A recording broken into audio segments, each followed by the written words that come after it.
बच्चों, आज इस कार्यक्रम में हम जानेंगे मौलिक अधिकारों के बारे में। बच्चों, मानवीय गरिमा, स्वतंत्रता और समानता के लिए भारतीय संविधान द्वारा मौलिक अधिकार प्रदान किए गए हैं।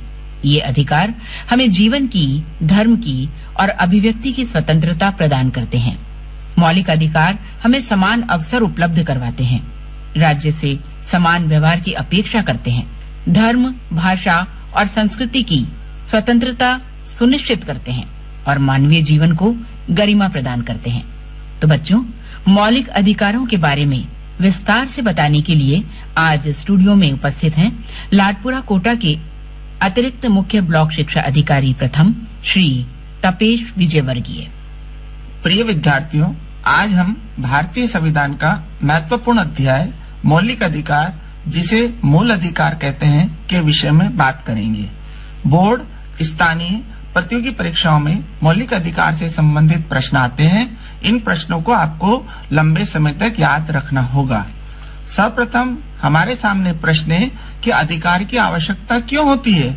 मनुष्य एक सामाजिक प्राणी है। यदि मनुष्य को जीवन की सुविधाएं और विकास के अवसर नहीं मिले तो उसके व्यक्तित्व का उच्चतम विकास नहीं हो पाएगा। अधिकार सामाजिक जीवन की आवश्यक शर्त है, जिसके बिना कोई भी व्यक्ति अपने जीवन का श्रेष्ठतम पक्ष विकसित नहीं कर सकता। इसीलिए भारतीय संविधान में नागरिकों को अधिकार देने के लिए मौलिक अधिकारों की व्यवस्था की गई है, जिसमें सामान्यतः राज्य भी हस्तक्षेप नहीं कर सकता। ये वे अधिकार हैं जो व्यक्ति के व्यक्तित्व के पूर्ण विकास के लिए आवश्यक हैं। भारतीय संविधान के भाग 3 अनुच्छेद 12 से 35 तक मौलिक अधिकारों का उल्लेख है। मौलिक अधिकार अमेरिका के संविधान से लिए गए हैं। ये लोकतंत्र का आधार स्तंभ व भारत का मैग्ना कार्टा कहा जाता है। मैग्ना कार्टा की अवधारणा ब्रिटेन से ली गई है। वहाँ पर सर्वप्रथम राजशाही के द्वारा मजदूरों को अधिकार दिए गए, उसे मैग्ना कार्टा कहा जाता है।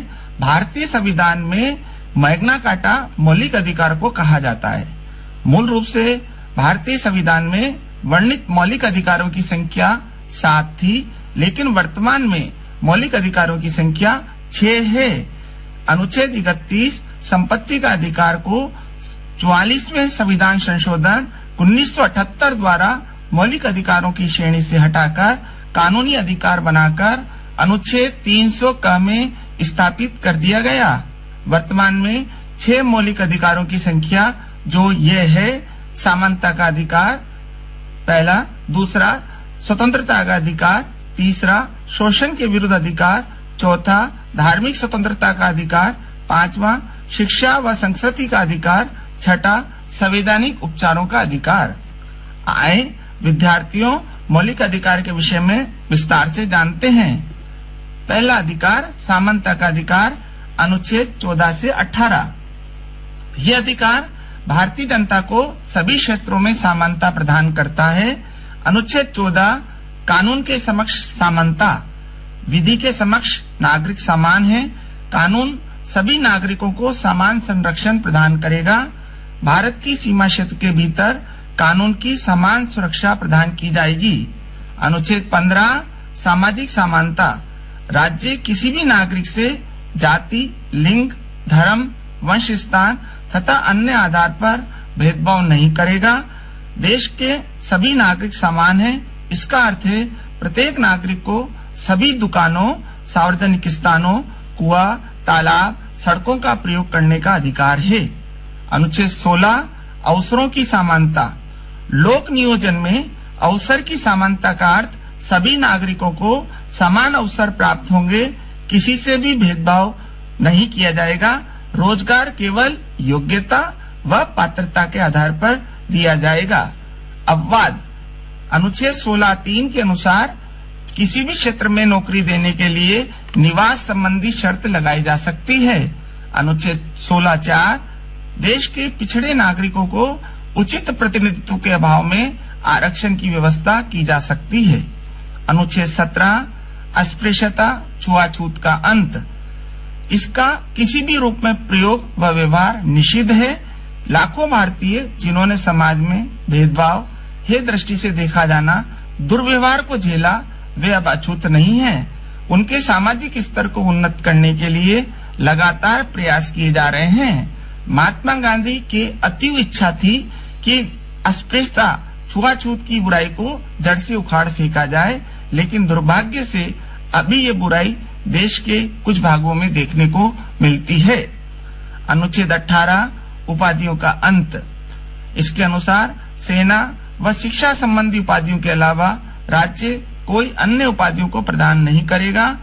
स्वतंत्रता प्राप्ति से पूर्व अंग्रेज अपने प्रति वफादार और उनके हित में काम करने वालों को उपाधियां बांटा करते थे, जैसे राय बहादुर, राय साहब, खान बहादुर, सर इत्यादि जैसी उपाधियां न केवल सामाजिक भेद पैदा करती हैं, अपितु समाज को विभाजित भी करती हैं। इसीलिए इसे समाप्त कर दिया गया।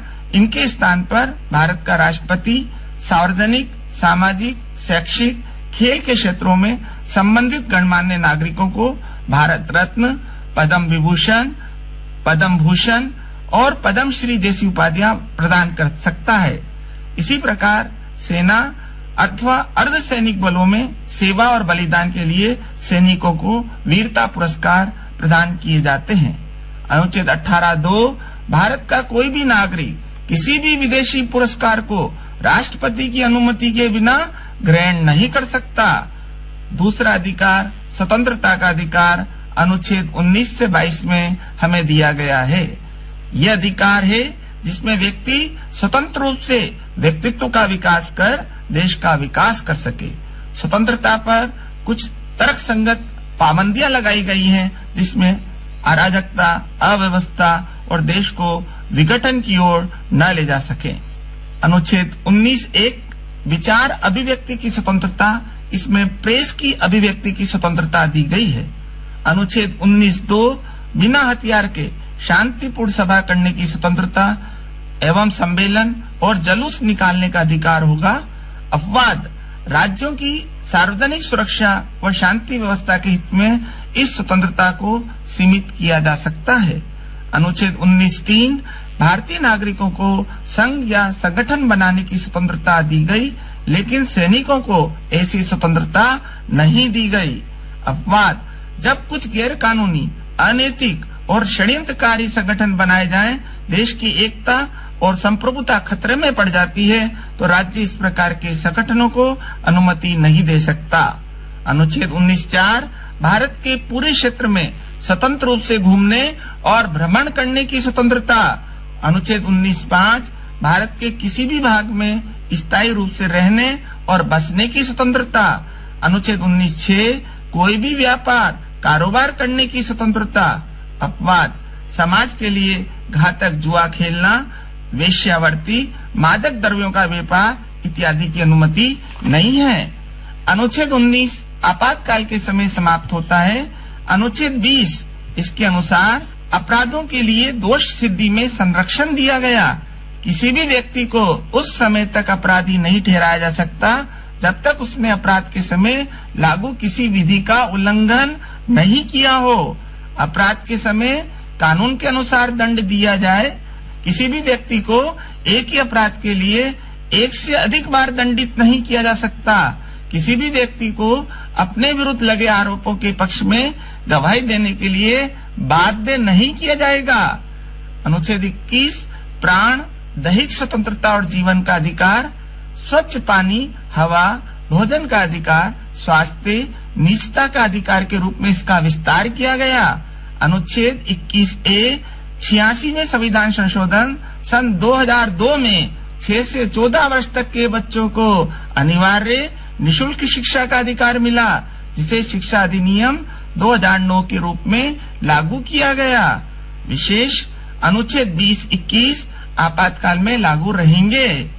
अनुच्छेद 22 निवारक निरोध अधिनियम, किसी भी व्यक्ति को गिरफ्तारी का कारण बताए बिना गिरफ्तार नहीं किया जा सकता।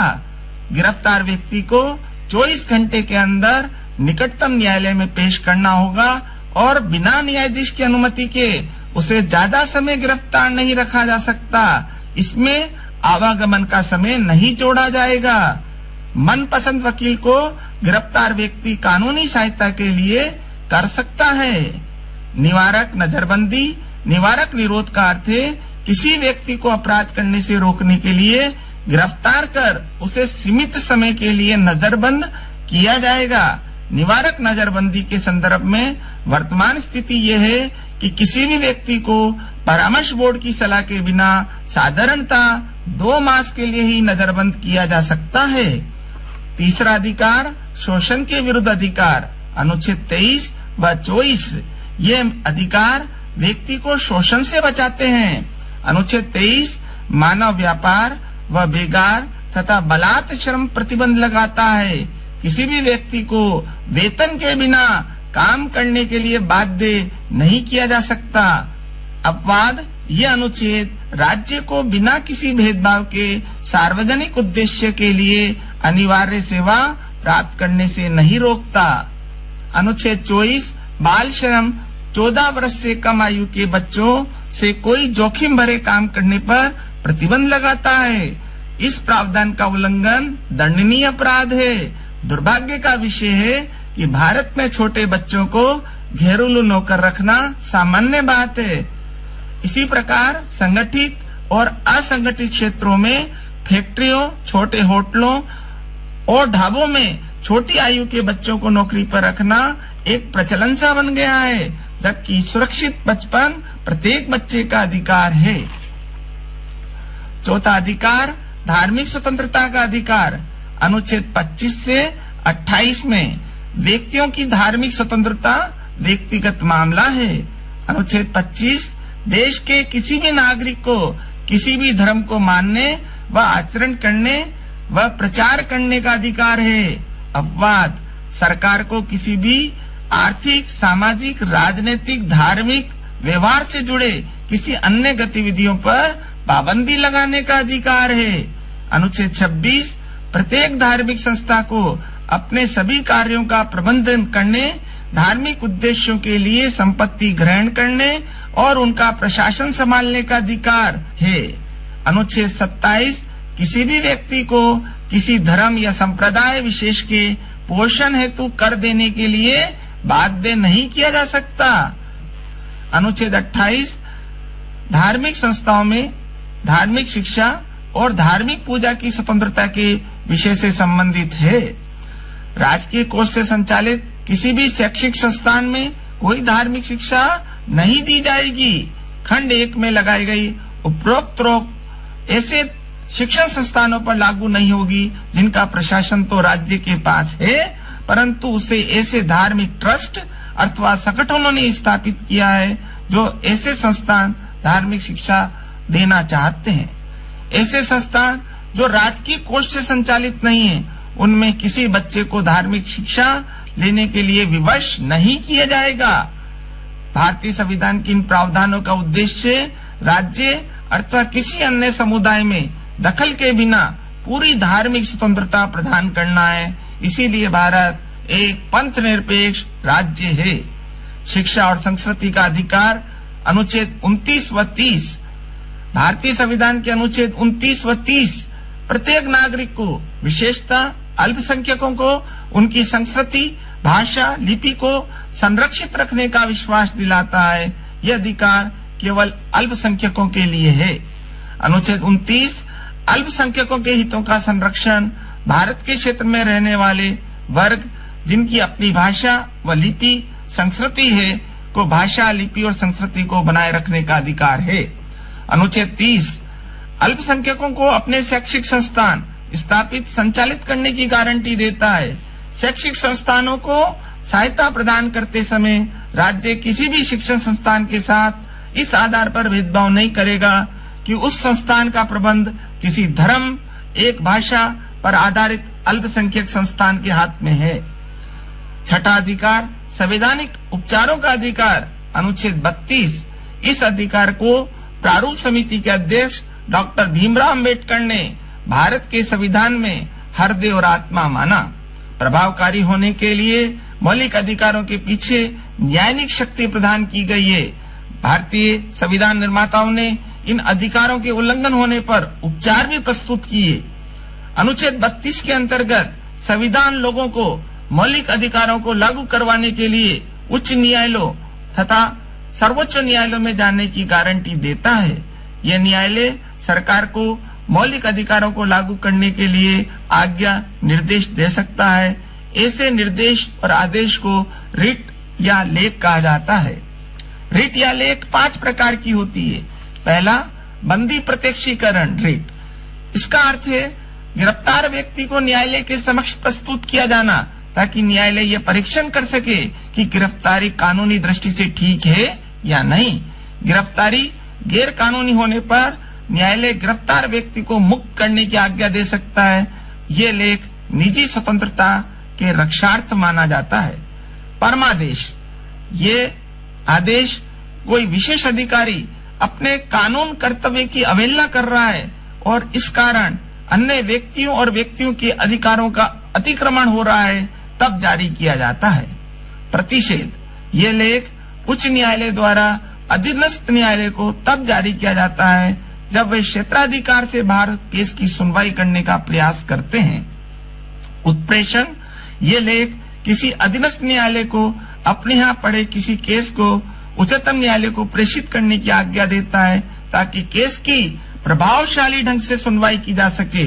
अधिकार परीक्षा, यदि न्यायालय को ये याद हो कि कोई व्यक्ति ऐसे पद पर आसीन है या ऐसे कार्य कर रहा है जिनके लिए वे कानूनी रूप से अधिकृत नहीं है, तो न्यायालय उसे वे पद छोड़ने और कार्य करने से रोक देता है। यद्यपि हमारे मौलिक अधिकार न्याय संगत हैं, तथापि आपातकाल में स्थगित किया जा सकता है। आपातकाल में अधिकारों के उल्लंघन की स्थिति में उपचार के लिए कोई भी अदालत नहीं जा सकता। इस प्रकार सभी मौलिक अधिकारों में से जीवन और व्यक्तिगत स्वतंत्रता के अधिकार के अलावा स्थगित रहते हैं। प्रिय विद्यार्थियों, आज मौलिक अधिकारों के विषय में हमने अध्ययन किया। आप सभी विद्यार्थी आने वाली स्थानीय और बोर्ड परीक्षाओं की तैयारी कोविड-19 की पालना करते हुए विद्यालय या घर पर ऑनलाइन या ऑफलाइन करें। आप सभी को परीक्षाओं में उत्कृष्ट प्रदर्शन के लिए शुभकामनाएं। तो बच्चों, आज के विद्यालय प्रसारण कार्यक्रम में आपने मौलिक अधिकारों के बारे में जाना। जानकारी दे रहे थे लाडपुरा कोटा के अतिरिक्त मुख्य ब्लॉक शिक्षा अधिकारी प्रथम श्री तपेश विजय वर्गीय। कार्यक्रम के संयोजक केती मीणा और प्रस्तुतकर्ता किरण वर्मा। और अब आज का विद्यालय प्रसारण कार्यक्रम यहीं समाप्त होता है। नमस्कार।